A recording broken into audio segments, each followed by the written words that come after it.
খুবই বীভৎস একটি নিউজ দিচ্ছি আপনাদেরকে। সেটা হচ্ছে এখান থেকে প্রচুর মৃত মানুষের গন্ধ পাওয়া যাচ্ছে, প্রচুর মৃত মানুষের গন্ধ পাওয়া যাচ্ছে। এখানে ধারণা করা হচ্ছে যে অনেক অনেক মৃত লাশকে এখানে কবর দেওয়া হয়েছে, পুঁতে রাখা হয়েছে মাটির মধ্যে। এখন প্রচুর গন্ধ আসছে এখান থেকে, মানুষ ঘুরে ঘুরে দেখছে কোথায় কি আছে। প্রচুর এখানে গণকবর দেওয়ার শঙ্কা করা হচ্ছে। প্রচুর প্রচুর অনেক গন্ধ বেরোচ্ছে এখান থেকে। এই জায়গাটি হচ্ছে গণভবনের ভেতরের সামনের সাইড।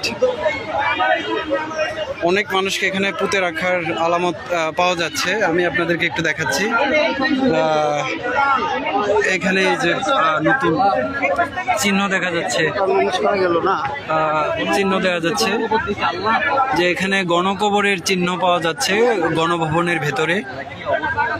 প্রচুর মরা লাশের গন্ধ বেরোচ্ছে এখান থেকে। এখানে উৎসুক মানুষ দেখতে পাচ্ছে।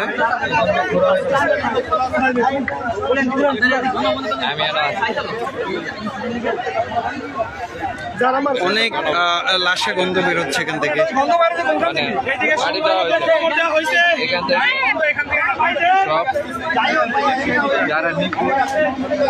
এখানে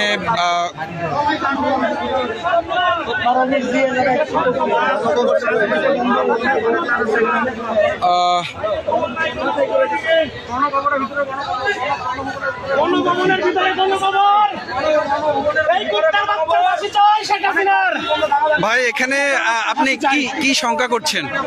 ভাই এখানে 1000 উপরে মানুষের গণকবর দেওয়া হয়েছে ভাই গণভবনে।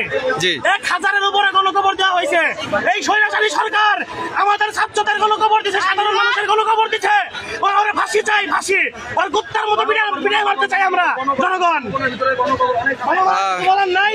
জি জি, ধন্যবাদ। ফাঁসি দেওয়া, ফাঁসি দিতে হবে ভাই। এখানে সবার দাবি একটাই, ফাঁসি দিতে হবে। জি, ইনশাআল্লাহ। জনগণের একটাই দাবি, সাধারণ মানুষের দাবি, আমাদের ছাত্রদের দাবি, সবার দাবি ফাঁসি চাই। আমরা আর কিছু চাই না, ফাঁসি চাই, ফাঁসি চাই, ফাঁসি চাই, ফাঁসি চাই। এই মুহূর্তে এখানে মানুষ ক্ষোভে ফেটে পড়ার মতো অবস্থা। প্রচুর গণকবরের সন্দেহ করা হচ্ছে এখানে গণভবনের সামনেই ভেতরে। তো এখান থেকে প্রচুর গন্ধ বেরোচ্ছে। এখানে টেকাই রায় হয়ে পড়ছে। এখানে চিহ্ন দেখা যাচ্ছে, অনেক নতুন কবরের চিহ্ন পুঁতে রাখা হয়েছে, পুঁতে রাখার চিহ্ন দেখা যাচ্ছে গণভবনের ভেতরে। আল্লাহ ভালো জানেন যে এখানে কি হয়েছে, কি পরিমাণ লাশ এখানে পুঁতে রাখা হয়েছে। আশাবাদী সরকার আমাদের ছাত্রদের এবং সাধারণ জনগণদের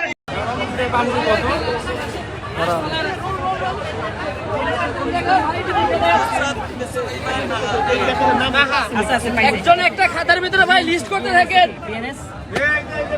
কারোর সাথে কলম থাকলে লিস্ট করেন।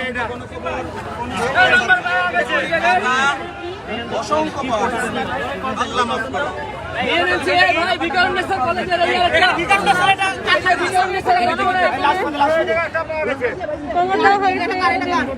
বই খাতা রাখেন। সবাই লাস্টে বই খাতা দিয়ে নাম লিস্ট করছে। বন্ধু ভাই লাশে কোথায় লাশ ছিল? আল্লাহ তুমি এটা মাফ করো আল্লাহ। আরে বড় আসে না কি থেকে ভাই তালিকা করতেছে। এর মধ্যে আমি আমার হাজবেন্ডকে হারিয়ে ফেলেছি। এখন খুঁজতে হবে তাকে, কিভাবে খুঁজবো আমি বুঝতে পারছি না, খুবই ভয় করছে। আচ্ছা